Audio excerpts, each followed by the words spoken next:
কথায় আছে যা ঘটে তার কিছুটা রটে। এবারের বিশ্বকাপে টিম আর্জেন্টিনাকে নিয়ে হয়ে গেছে নানা রকম অভিযোগ, যে অভিযোগগুলোর ভিত্তি খুঁজে পাওয়া কিছুটা মুশকিল তো বটেই। এখনো সে ধরনের কোনো স্ট্রং এভিডেন্স কেউ জোগাড় করতে পারেনি। বিশ্বকাপ এর মধ্যে শেষ, আর্জেন্টিনা রানার আপ। তবে কি এমন ঘটলো যার অনেক কিছু চারপাশে রটলো, এই প্রশ্নটা তো থাকেই।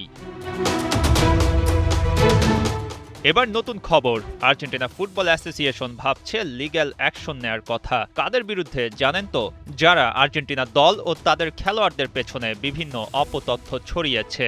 মানহানির এমন সব মামলা হতে পারে যার কেন্দ্রবিন্দুতে হতে যাচ্ছে মিথ্যা অভিযোগ, প্রমাণহীন সব ছবি ও এভিডেন্স ছাড়া অনেক রকম বক্তব্য।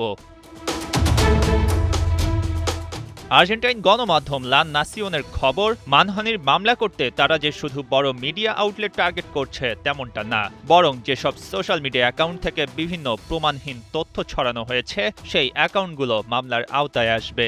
আর্জেন্টিনা ফুটবল অ্যাসোসিয়েশন এর মধ্যে বিভিন্ন পোস্ট আর প্রমাণাদি সংগ্রহ করছে, যার ভিত্তিতে তারা পরবর্তী অ্যাকশন নেবে। এবারের ফুটবল বিশ্বকাপে খেলার বাইরেও হয়ে গেছে নানা ঘটনা। সেসব ঘটনা নিয়ে আলোচনা পুরো টুর্নামেন্ট জুড়েই ছিল। তবে আর্জেন্টিনার ওপর শুরু থেকেই এক ধরনের চাপ ছিল। সেই চাপটা ট্রফি ডিফেন্ড করার না, বরং সোশ্যাল মিডিয়া থেকে শুরু করে বিভিন্ন মিডিয়ার নানা রকম খবরাখবর। যে খবরগুলোতে বলা হতো আর্জেন্টিনা কি কোনোভাবে ফিফা বা রেফরি থেকে সহায়তা নিচ্ছে। জনমনে যখন এ ধরনের প্রশ্ন ছুড়ে দেয়া হয় তা স্বাভাবিকভাবেই মানুষকে আরো ভাবায়। সত্যি কি আর্জেন্টিনা কোনো সুবিধা নিচ্ছে? VAR এর একটা সিদ্ধান্ত পক্ষে যাওয়া মানেই তো সুবিধা হওয়ার কথা না, কিন্তু পরিবেশটা এমন ছিল যেখানে রেফরির একটা সাধারণ সিদ্ধান্ত আর্জেন্টিনার পক্ষে গেলে তা নিয়ে প্রশ্ন তোলা হয়েছে। বিশেষ করে মিশরের বিপক্ষে ম্যাচের কথা মনে করে দেখুন। যে ম্যাচ শেষ হওয়ার পর আর্জেন্টিনা টিমের সাথে ফিফা ও রেফরিকে মিলিয়ে ইজিপ্ট কোচ ও তাদের ফুটবলাররা পর্যন্ত একাধিক কথা তুলেছে। এরপর থেকে প্রেস কনফারেন্সে খুব স্বাভাবিকভাবেই এ ধরনের প্রশ্ন উঠত। এমনকি প্রতিপক্ষ দলের খেলোয়াড়দেরকে সাংবাদিকরা পর্যন্ত প্রশ্ন করতেন তারা রেফরিং নিয়ে কোনো দুশ্চিন্তা করেন কিনা।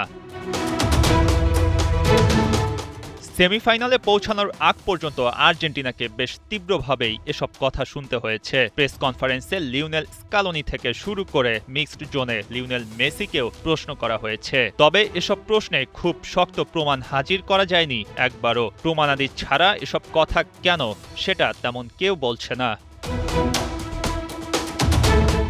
আর্জেন্টিনা ফুটবল অ্যাসোসিয়েশন এ কারণেই কিছু একটা ভাবছে। দেশটির গণমাধ্যম লা নাসিওন অন্তত তেমনই বলছে। সবকিছু ঠিক থাকলে হয়তো দ্রুতই মানহানির মামলা করবে দেশটির ফুটবল অ্যাসোসিয়েশন। ইতিহাসের সবচেয়ে বড় বিশ্বকাপ শেষ হয়ে গেছে, তবে এর নাটকীয়তা আর আলোচনার যেন সমাপ্তি ঘটছে না।